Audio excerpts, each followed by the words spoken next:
From New York, this is Democracy Now! Will you commit here today for a peaceful transferal of power after the election? Well, we're going to have to see what happens. You know that I've been complaining very strongly about the ballots, and the ballots are a disaster.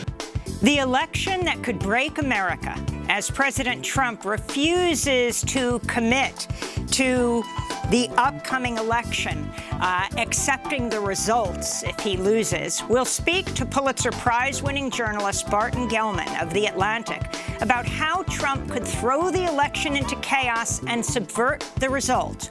We'll also hear a response from Senator Bernie Sanders. This is not just an election between Donald Trump and Joe Biden. This is an election between Donald Trump and democracy. And democracy must win. And we'll speak to one of the most powerful religious leaders in the country, Bishop Michael Curry, the presiding bishop of the Episcopal Church, the first African-American to lead the denomination. This election occurs in a time of global pandemic, a time when there is hardship, sickness, suffering, and death. But this election also occurs in a time of great divisions. Divisions that are deep, dangerous, and potentially injurious to democracy. All that and more coming up. Welcome to Democracy Now!, democracynow.org, the Quarantine Report. I'm Amy Goodman. For the second day in a row, President Trump refused to commit to accepting the results of November's election if his rival Joe Biden wins. Trump was asked about the election as he left the White House Thursday to campaign in North Carolina. We want to make sure the election is honest, and I'm not sure that it can be. I don't know that it can be with this whole situation. Unsolicited ballots. They're unsolicited, millions being sent to everybody. President Trump's threat to invalidate the will of the voters sparked widespread alarm among Democrats, progressives, and some Republicans. On Thursday, Vermont Independent Senator Bernie Sanders delivered a major address saying the future of American democracy is at stake. We must ensure in this unprecedented moment in American history that this is an election that is free and fair, an election in which voters are not intimidated, an election in which all votes are counted, and an election in which the loser accepts the results. We'll hear more of Senator Sanders' major address later in the broadcast. On Capitol Hill, FBI Director Christopher Wray told the Senate Homeland Security Committee Thursday he has seen no evidence of the widespread voter fraud claimed by President Trump among mail-in ballots. Not seen historically any kind of coordinated national voter fraud effort in a major election, whether it's by mail or otherwise. The FBI director's testimony came as a U.S. attorney and an FBI field office in Pennsylvania issued an unusual statement claiming they're investigating reports of tampering with 9 military ballots. The U.S. attorney says the ballots were improperly opened with votes cast for Donald Trump discarded by elections officials. The Trump campaign then seized on the announcement, saying, quote, Democrats are trying to steal the election. Loyola Law School professor Justin Levitt questioned the timing of the announcement, telling NPR, quote, it is the vital duty of government not to announce partial facts and potential issues in pending investigations. Indeed, it's quite improper to announce the fact of an inquiry and grotesquely improper to announce whom the ballots were cast for, as if that mattered in the investigation. In Louisville, Kentucky, protesters defied a curfew for the second straight night and marched to demand justice for Breonna Taylor, the 26-year-old African-American EMT who was shot to death inside her own apartment by plainclothes police officers serving a no-knock warrant in March. Overnight, Kentucky State Representative Attica Scott live-streamed her own arrest alongside her daughter and 22 others on charges of first-degree rioting, failure to disperse, and unlawful assembly. A day earlier, Scott filmed as scores of heavily armed riot police flooded the streets of Louisville following a grand jury's announcement that none of the officers who fired 32 bullets into Taylor's home would face homicide charges. People marching down the street were met with literally dozens of police vehicles, officers hopping out, batons, their bats drawn. Breonna Taylor's family is scheduled to speak publicly today for the first time since the grand jury's decision on Wednesday. Kentucky's governor and Louisville's mayor are calling on the Attorney General of Kentucky to release the grand jury transcripts. On Capitol Hill, Kentucky Republican Senator Rand Paul lashed out at the Black Lives Matter movement, accusing it of targeting elected officials with what he said was terrorism.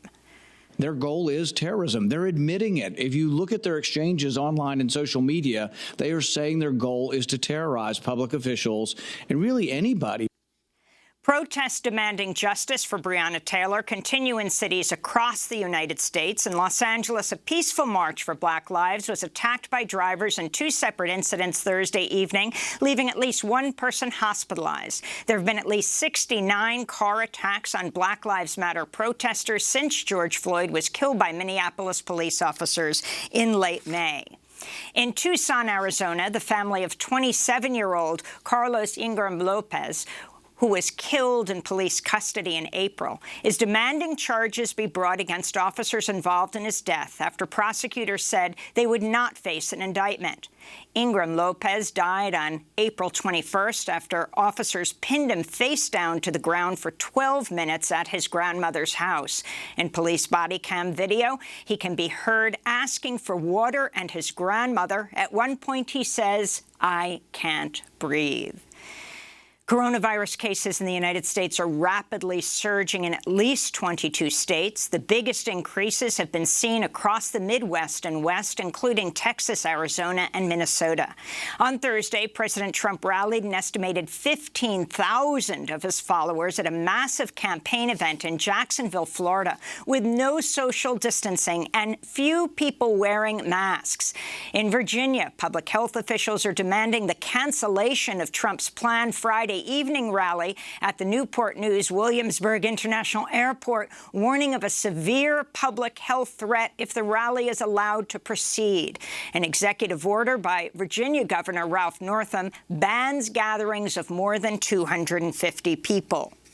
In Iowa, the Trump administration has fined the operators of a beef slaughterhouse plant just $957 after they failed to protect workers from contracting coronavirus on the job. 338 of the plant's 850 workers got sick during a major outbreak at the Iowa premium beef plant in April. This week, the Occupational Health and Safety Administration ordered a $1,914 fine against the company for record-keeping violations, then agreed to cut that fine in half after negotiations with executives. The Associated Press reports 4 other meat plants in Iowa with major outbreaks received no fines at all, despite hundreds of COVID cases and 9 deaths at the plants. At the United Nations General Assembly, Secretary General Antonio Guterres warned Thursday the coronavirus pandemic has killed nearly 1 million people, infected 30 million, and remains out of control due to a lack of preparedness, cooperation, unity, and solidarity among world governments.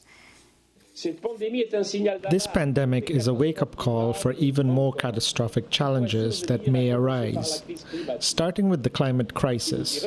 If we meet these with the same disunity and disarray we have seen this year, I fear the worst. Youth climate activists are once again taking to the streets around the world to join the Fridays for Future strike for the first time since the coronavirus pandemic began. Student-led actions are taking place in South Korea, the Philippines, Germany, Sweden, and in over 3,000 places around the globe. Swedish youth climate activist Greta Thunberg tweeted, "We will be back next week, next month, and next year for as long as it takes," she said. In the Arctic Circle, 18-year-old climate activist Maya Rose Craig held a protest this week standing on an iceberg surrounded by open ocean as Arctic sea ice shrank to its second lowest minimum extent on record. I am up here with Greenpeace in the Arctic, and I'm here to bear witness to the sea ice minimum, but I'm also here doing the most northerly youth strike for climate to try and make a statement about how temporary this amazing landscape is and how our leaders have to make a decision now in order to save it.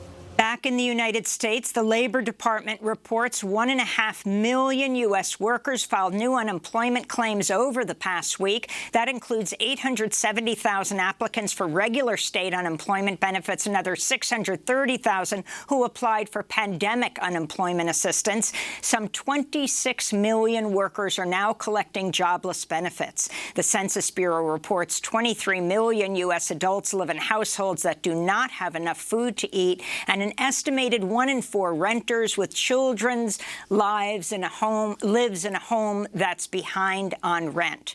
This comes as lawmakers are poised to leave Washington for an extended recess amidst the worst economic crisis since the Great Depression.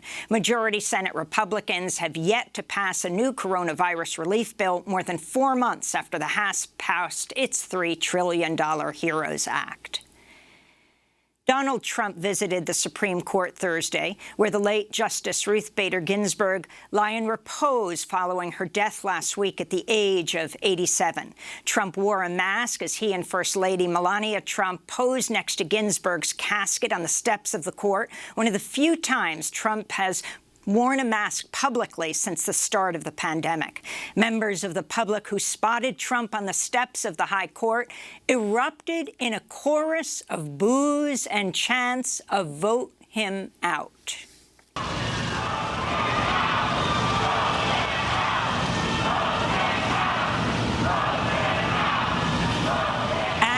As the protests grew louder, Trump walked back inside the Supreme Court.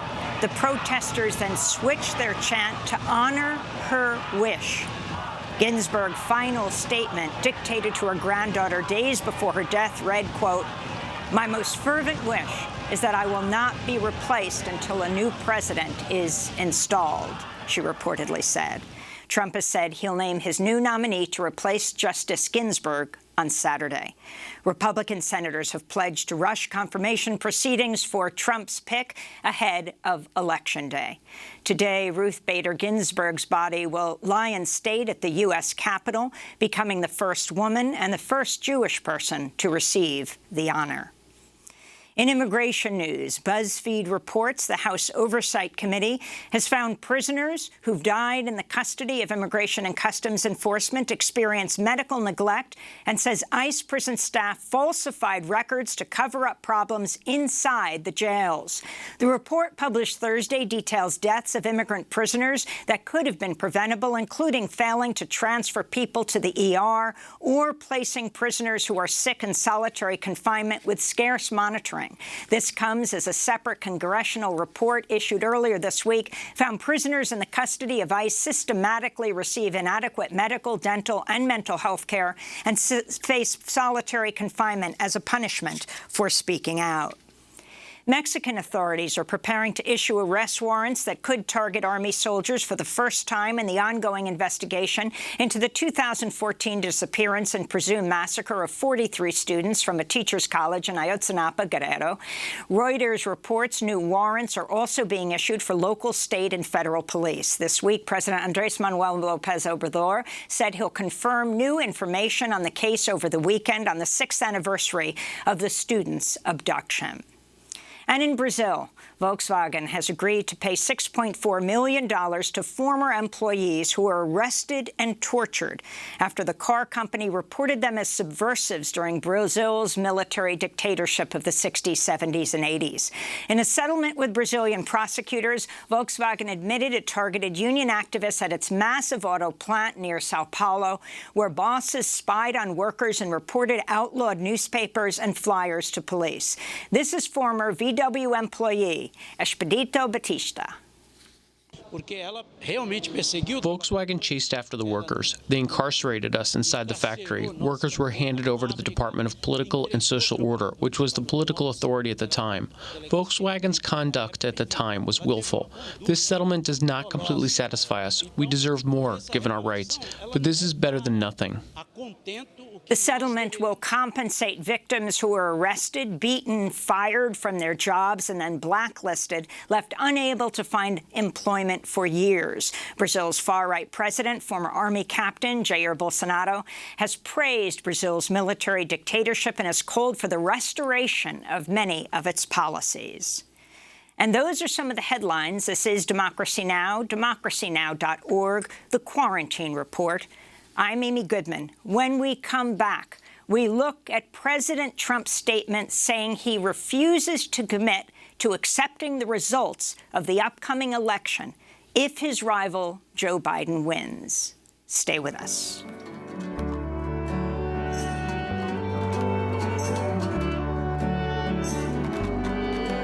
I was dreaming, in my dreaming, well, of an aspect bright and fair. And my sleeping, it was broken, but my dream, it lingered near. In the farmer, shining valleys, where the pure air, rarefied.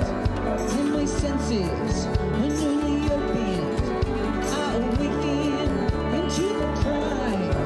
But the people have the power to redeem the work of fools. On the meek, the grace is showered. It's decreed, the people rule. People have the power. People have the power. People have the power. People have the power.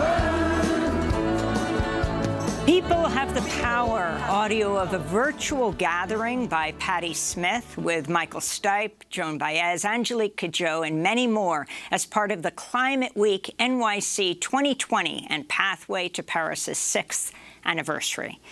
This is Democracy Now!, democracynow.org, The Quarantine Report. I'm Amy Goodman.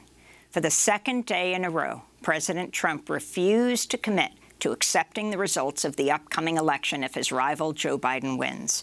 Trump was asked about the election as he left the White House to campaign in North Carolina. Mr. President, are the election results only legitimate if you win? So we have to be very careful with the ballots. The ballots, that's a whole big scam. We want to make sure the election is honest, and I'm not sure that it can be. I don't know that it can be with this whole situation. Unsolicited ballots. They're unsolicited, millions being sent to everybody, and we'll see. President Trump made a similar comment Wednesday when questioned at a White House press briefing. Will you commit here today for a peaceful transferal of power after the election? Well, we're going to have to see what happens. You know that I've been complaining very strongly about the ballots, and the ballots are a disaster. I understand that, but people are rioting. Do you commit to making sure that there's a peaceful transferal of power? We want to get rid of the ballots, and we'll have a very peaceful. There won't be a transfer, frankly. There'll be a continuation. The ballots are out of control. You know it, and you know who knows it better than anybody else? The Democrats know it better than anybody else. Trump's remarks have been criticized by both Democrats and Republicans. On Thursday, Senate Majority Leader Mitch McConnell tweeted, "There will be an orderly transition just as there has been every 4 years since 1792," unquote. But at the same time, McConnell is vowing to rapidly confirm Trump's soon-to-be-announced nominee to replace Ruth Bader Ginsburg on the Supreme Court. Earlier this week, Trump admitted he wants the Senate to rapidly confirm his nominee because the election could end up before the Supreme Court. Meanwhile, The Atlantic magazine has revealed Republican Party officials are looking at multiple ways to subvert the election process to ensure Trump stays in power. One option would be to have Republican-led state legislatures claim the results of the election to be fraudulent, then choose a slate of Republican electors to vote in the Electoral College regardless of the outcome of the actual vote. We're joined right now by Pulitzer Prize-winning journalist Barton Gilman, staff writer at The Atlantic. His new piece is headlined, "The Election That Could Break America."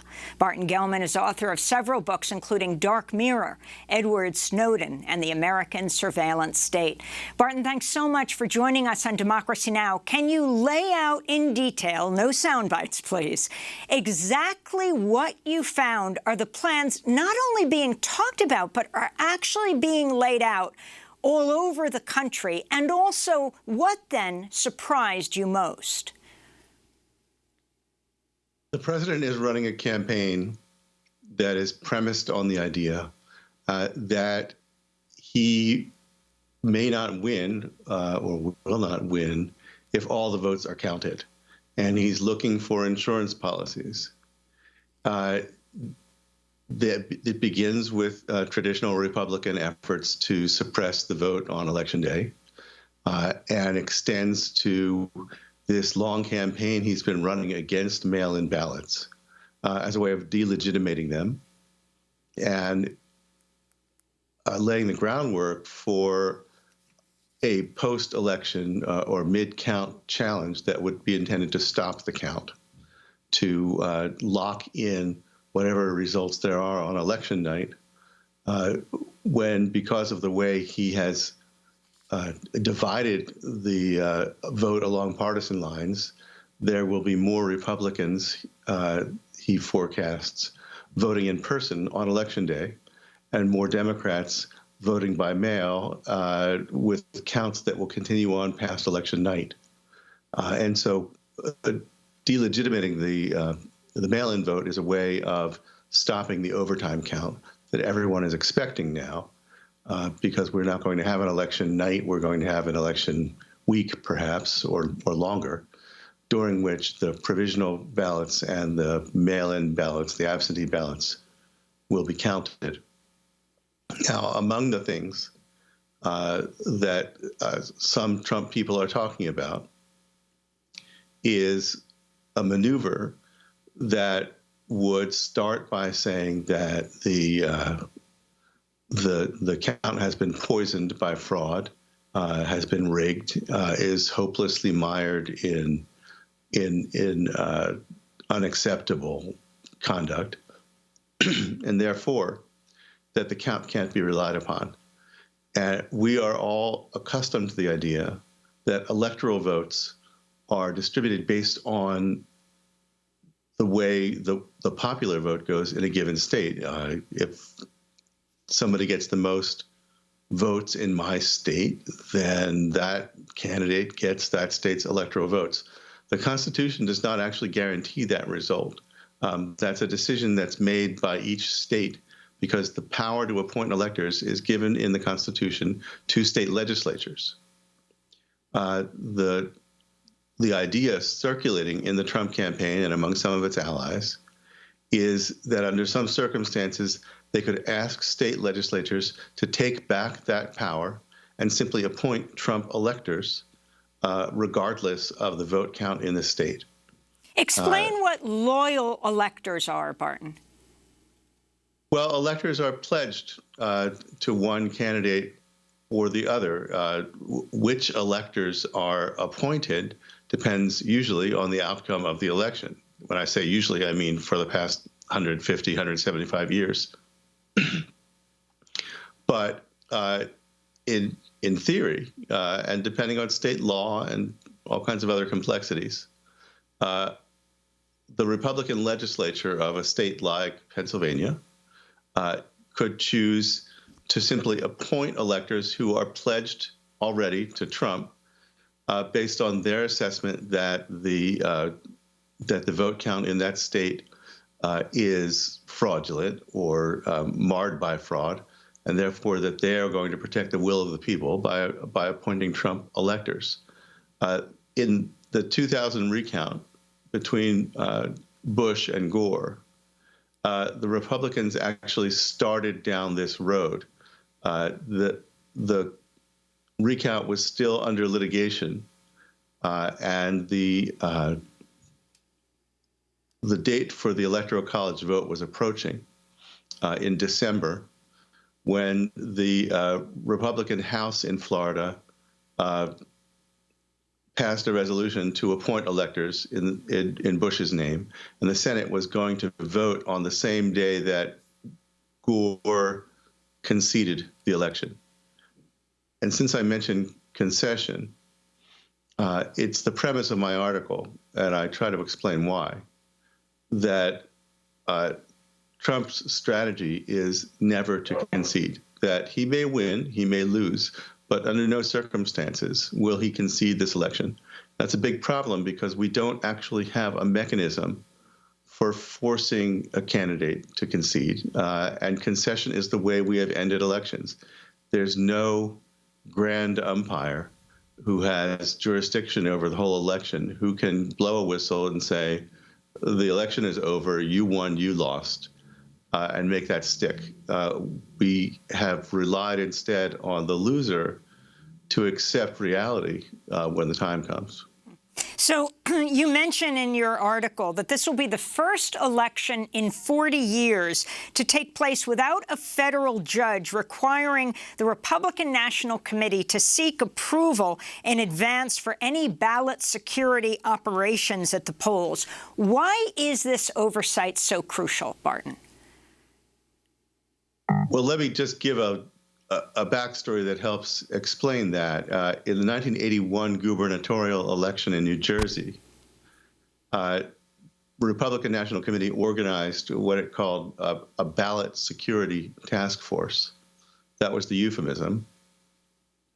And it composed of a lot of off-duty law enforcement officers, sheriffs, and so forth, wearing guns, talking into radios, wearing ballot security armbands, who went to polling places in neighborhoods predominantly people of color, and in Trenton and Newark, and just bluntly to suppress the vote. They challenged people's credentials.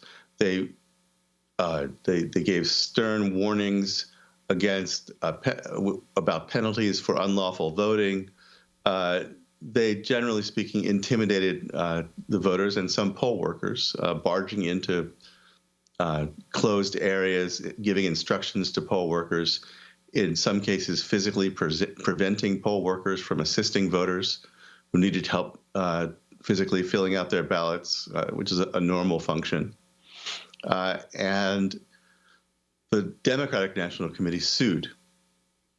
And after introducing evidence, quickly won a consent decree in which the judge forbade a whole long list of intimidation techniques and required that the RNC would submit any plans it had for Election Day operations to the judge for prior approval. And that lasted almost 40 years. The RNC persuaded the judge in 2018 to lift this consent decree, to lift the preclearance order, because there had been no recent violations by the RNC of the consent decree. So it was, the logic was that this consent decree is no longer needed because it worked. So the RNC is now free to choose its own forms of Election Day operations, its own ballot security, and we'll have to see what happens. But the Trump campaign and the Republicans are recruiting what they're calling an army for Trump of 15,000 or so volunteers who will monitor the security of the polls. And that means going into Democratic areas and looking for suspicious people. Now, Donald Trump Jr. has taken to social media to call, quote, able-bodied people to join an election security army for his father. Are laying the groundwork to steal this election from my father, President Donald Trump. They are planting stories that President Trump will have a landslide lead on election night, but will lose when they finish counting the mail-in ballots. Their plan is to add millions of fraudulent ballots that can cancel your vote and overturn the election. We cannot let that happen. We need every able-bodied man, woman to join Army for Trump's election security operation. Every able-bodied man and woman. And then Trump calls into Fox News to Sean Hannity, saying we're going to have sheriffs and we're going to have law enforcement and we're going to have, hopefully, U.S. attorneys to keep close watch on these polls in states more likely to vote Democrat or contested states like Florida and Texas. When you say you're going to have sheriffs there, you're going to have attorneys there, people are going to be afraid. Well, you are forecasting a physical confrontation, talking about law enforcement officers, talking about able-bodied people. Why do they need to be able-bodied? What are they facing here? What kind of atmosphere are they trying to create? So when you started this piece to now when you published it, did you change your attitude? I mean, when people were saying, oh, if President Trump were to lose, he'll never leave the White House, others weren't that deeply concerned, you know, whether he could be taken out of the White House. But this is a whole different story when you have an army of something like 1,000 Republican lawyers around the country who are going to challenge votes at every level, particularly focusing on mail-in votes. Yet at the same time, Trump is not quite sure if he's being too discouraging of mail-in voting for Republican voters. So at the same time, he's telling Republican voters, you can mail in your votes. He is. Republican organizers were distressed, and some of them still are very much distressed by the campaign against mail-in ballots because they have relied for years on mail-in ballots to lock in votes before Election Day. If you're trying to get out your own vote, it's a big advantage if in the days and weeks leading up to the election, you can induce people to send in their ballots, tell you they've done so, and therefore you're very confident you've already gotten out, let's say 25% of your vote. You can focus all your efforts on Election Day, on the rest. There are many senior voters who have relied on mail-in balloting for years. You don't want to tell your own voters, if you're a Republican, that this method is now forbidden. So there's been a bit of a mixed message where they've prevailed upon Trump to say, well, these mail-in ballots are good, the other kind are bad. He's leaving himself lots of room to challenge the ballots as fraudulent, and the way his son described it in the clip he played is that Trump will be winning on election night, and then sort of thousands and millions of fraudulent votes will be added fraudulently to the results in order to steal the election from his father. He's referring to a phenomenon that's beginning to become fairly well known as the blue shift, in which you have one vote count, let's say on the morning after the election, that is provisional, that is up to that point. And then you have an overtime count, which is counting all the latest reporting precincts, the provisional ballots, which come from people who need to prove that they're eligible to vote. Perhaps they've recently changed address or there was a name discrepancy that needs to be resolved. And then there's all the mail-in ballots. And they're slower to count because they're more elaborate. They're sealed in outer envelopes.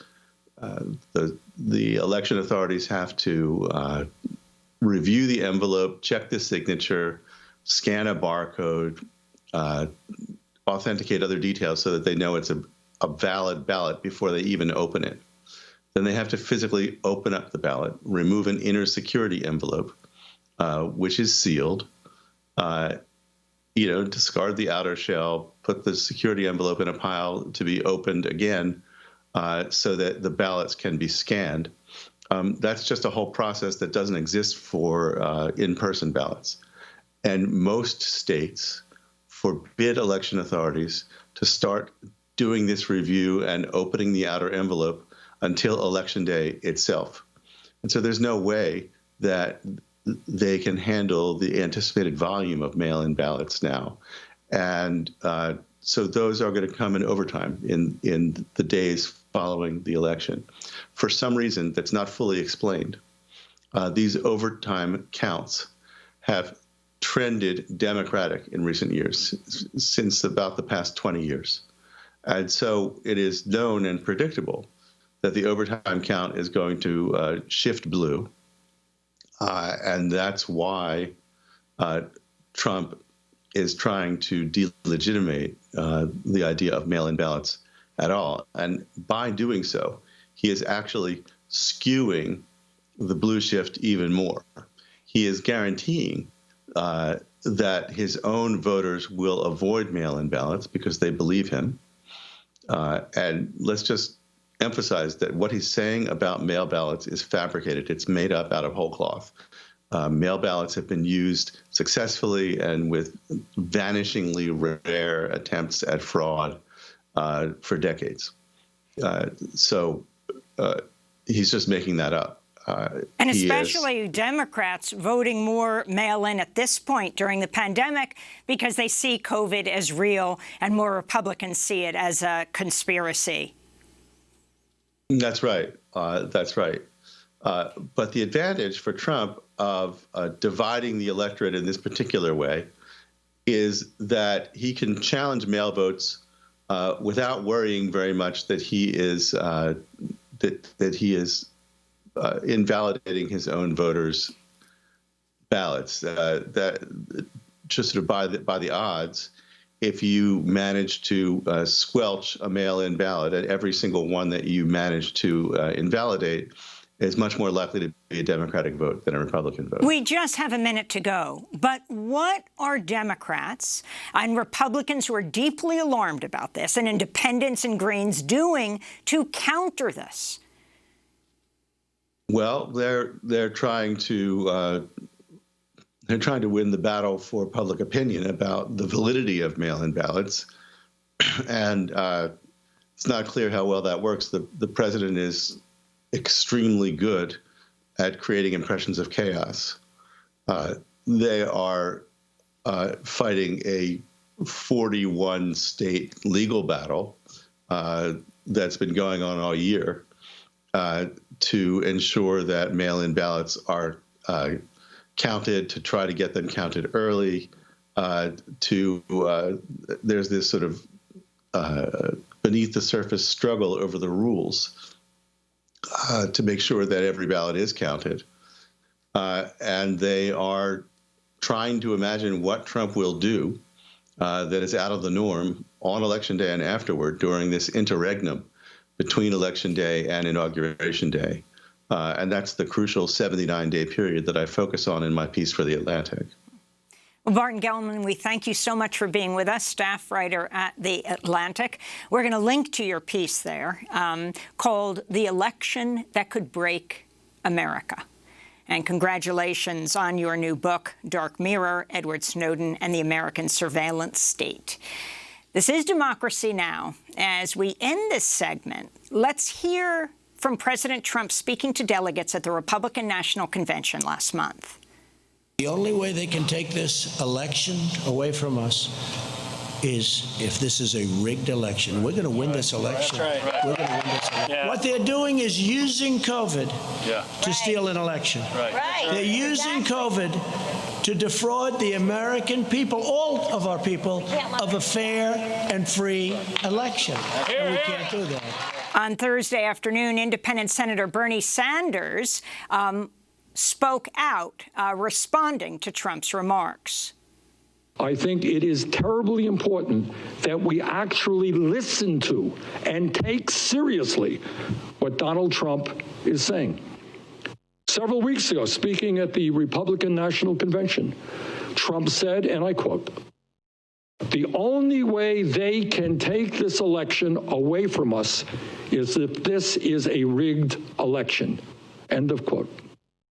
What is remarkable about that statement is that he made it at a time when almost every national poll had him behind and when he was trailing in polls in most battleground states.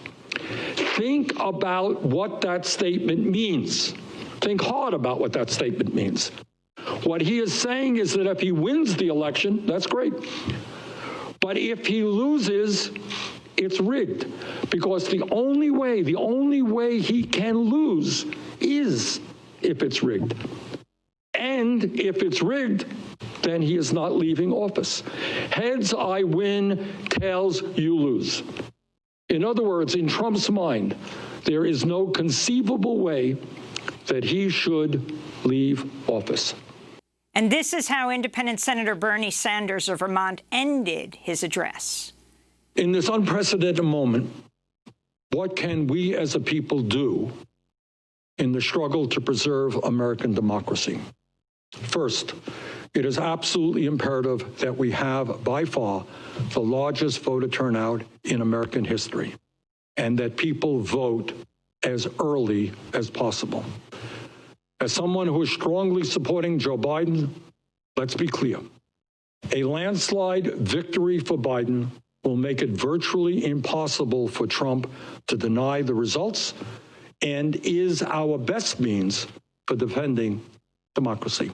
Second, with the pandemic and a massive increase in mail-in voting, state legislatures must take immediate action now to allow mail-in votes to be counted before Election Day as they come in. In fact, 32 states allow for the counting or processing of absentee ballots, verifying signatures, for example, before Election Day. All states should do the same. The faster all ballots are counted, the less window there is for chaos and conspiracy theories. Third, the news media needs to prepare the American people to understand there is no longer a single election day and that it is very possible that we may not know the results on November 3rd. Fourth, social media companies must finally get their act together and stop people from using their tools to spread disinformation and to threaten and harass election officials. Fifth, in the Congress and in state legislatures, hearings must be held as soon as possible to explain to the public how the Election Day process and the days that follow will be handled. As we count every vote and prevent voter intimidation, everything possible must be done to prevent chaos, disinformation, and yes, even violence. Lastly, and most importantly, the American people, no matter what their political view, must make it clear that American democracy will not be destroyed. Senator Bernie Sanders speaking in Washington, D.C. Thursday in his first major public speech since bowing out of the presidential race. Coming up, we'll speak to one of the most powerful religious leaders in the country, Bishop Michael Curry, the presiding bishop of the Episcopal Church, the first African-American to lead the denomination. Stay with us.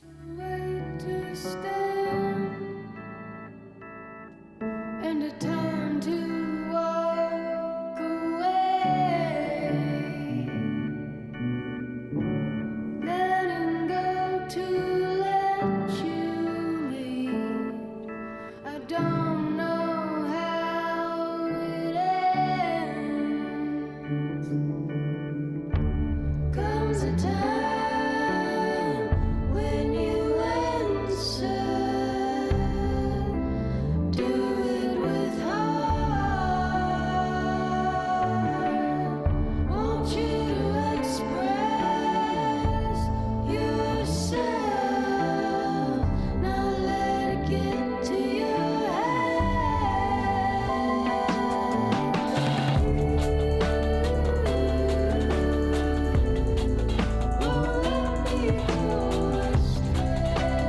Stay by Sharon Van Etten. This is Democracy Now!, democracynow.org, The Quarantine Report. I'm Mimi Goodman. The U.S. coronavirus death toll officially passed 200,000 this week. On Sunday, the Washington National Cathedral of the Episcopal Church marked the sobering milestone by tolling its bell 200 times, once for every 1,000 lives lost. Well, to discuss those lives lost and the extraordinary circumstances the nation faces today, we spend the rest of the hour with Bishop Michael Curry, presiding bishop of the Episcopal Church, the first African-American to lead the denomination. Bishop Curry is the descendant of enslaved Africans, the son of the late civil rights activist Reverend Kenneth Curry. Bishop Curry gained worldwide recognition when he delivered a sermon at the wedding of Prince Harry and Meghan Markle in 2018, where he preached about slavery, poverty, and the enduring power of love. On that day, he later said in an interview he could, quote, feel slaves around the place, and it was like their voice was somehow heard that day. Bishop Michael Curry was previously the bishop of the Episcopal Diocese of North Carolina, a swing state that President Trump visited just yesterday for the 5th time this month to campaign. Bishop Michael Curry joins us now from Raleigh in this key battleground state of North Carolina. We thank you so much for joining us, Bishop Curry. Your new book is Love is the Way, Holding On to Hope in Troubling Times. Bishop Curry, welcome to Democracy Now! Do you think love is enough? Well, without love, we won't make it.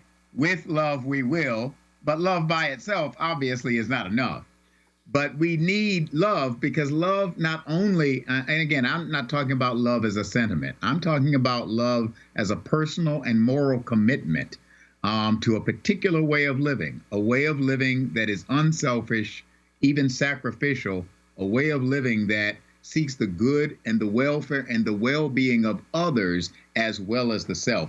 That's the kind of love that you see in the New Testament teachings of Jesus of Nazareth that he learned from the Hebrew scriptures from Moses.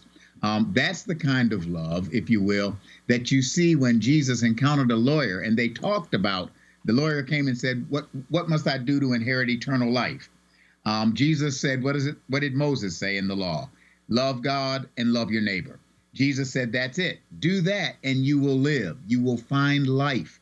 The lawyer came back. He was a lawyer. So he comes back and he said, but could we more narrowly define who is my neighbor?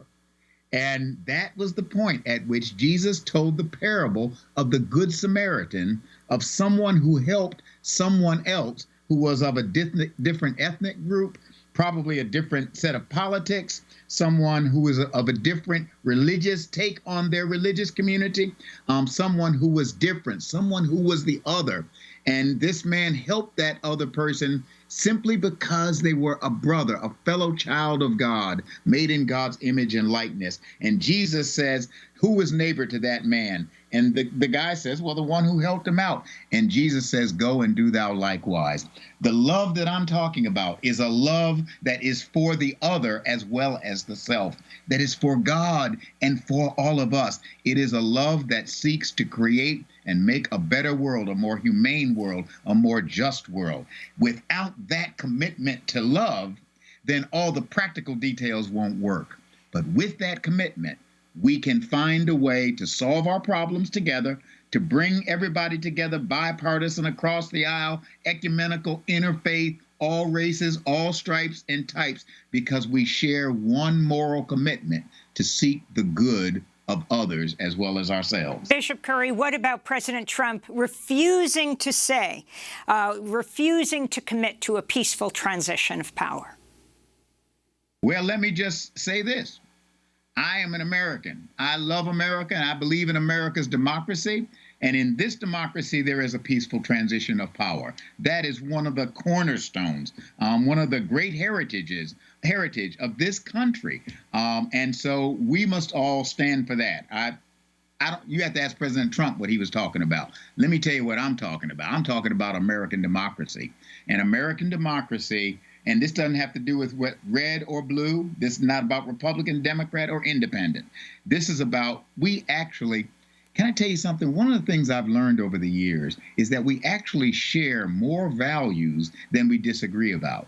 And if we can claim those values, one of which is the basic principles of being a democratic republic, of democracy. Some of those values are enshrined in the Declaration of Independence. We hold these truths to be self-evident, that all men, all people are created equal. That's a value of this country. The Gettysburg Address, contains values of this country. You can go through the pantheon of this country, above the columns of the Supreme Court, equal justice under the law. If we will stand together for the values that we share, we will find enough common ground to debate and decide and to solve our problems. And that's democracy, and that's America. I want to ask you about what happened in May during the national uprising against police brutality. National Guard and police officers dressed in riot gear fired tear gas, rubber bullets, flashbangs to disperse peaceful protesters across from the White House in Lafayette Square. Moments later, President Donald Trump walked through the cleared park to have his photo taken with a Bible in front of your church, St. John's Episcopal Church, often called the Church of the Presidents, which was boarded up. When he returned to the White House, Trump refused to take questions from reporters as he pumped his fist and posed for another photo op. This is what he said. Was this your idea of the protesters that were tear gassed so you can make that trip, Mr. President? Mr. President, what are you doing about excessive police use of force? Mr. President, is this still a democracy? Bishop Marianne Edgar Budde, head of the Episcopal Diocese of Washington, D.C., immediately denounced Trump's actions. This is what she said on the PBS NewsHour, explaining why she spoke out.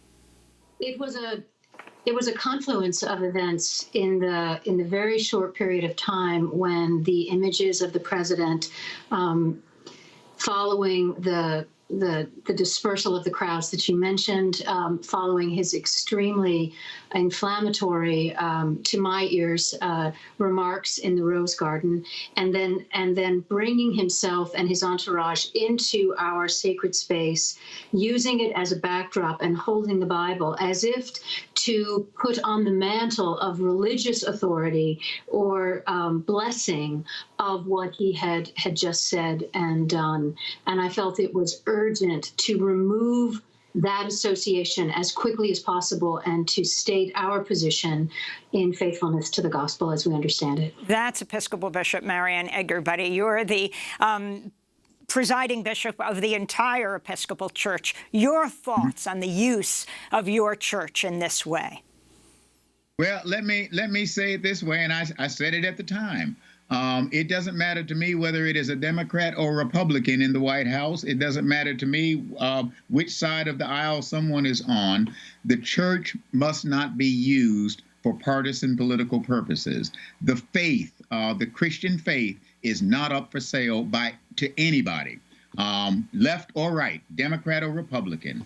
And so the use of the church building without anybody, we didn't know about it. The Bishop of Washington didn't know about it. The pastor of the parish didn't know about it. That is just simply wrong. And the use of the Holy Scriptures for partisan purposes by anybody, by any partisan purposes by anybody, that is wrong. And it is wrong to remove peaceful protesters. I say all of that. If the president had gone across and asked the pastor of the church, can I go in and say a prayer for the country? We've got some problems. Or if he had gone across and just simply said to the cameras, I know there are people who disagree with me and there are people who agree with me, but we're all Americans and we need to pray for our country. I couldn't object to that. That's fine. That's spiritual, moral leadership. But to use the church, the faith, or Christianity, or anybody's religion, as far as I'm concerned, for partisan political purposes is inappropriate and wrong. Now, having said all of that, though, we've got to move beyond that. We have got to find a way in this country to work together, to exercise our vote, to go out and vote your values. I believe that. Vote your values. Somebody said, do you mean, what about people who don't share your values? That's their right in this democratic society. Everybody must go out and vote. Vote for your values on propositions, for the candidates of your choice. But here's what we must do more importantly, and this gets back to the importance of the love that I'm talking about. We must find ways to come together and actually acknowledge and get to know each other as people. And don't think that that's mere sentiment. Bill Bishop in that book, The Big Sort, talks about how America has basically resegregated itself. People listen to news media that give them reinforcement of the views they already hold. People who watch MSNBC do not watch Fox News in all likelihood, and vice versa. My point is, we have actually people who live in various zip codes. We know there are blue zip codes and there are red zip codes, and there are a couple of purple ones and different ones. But people live together with people they already agree with. We must find a way to come together as people with differences, first on common ground, that we're all children of God, Bishop, no matter who we are. Bishop and Curry, then, I want to get in a few other questions, and one of them, Scientific American, which hadn't done this in its entire 150-year history, endorsed a presidential candidate. What can we expect from religious leaders?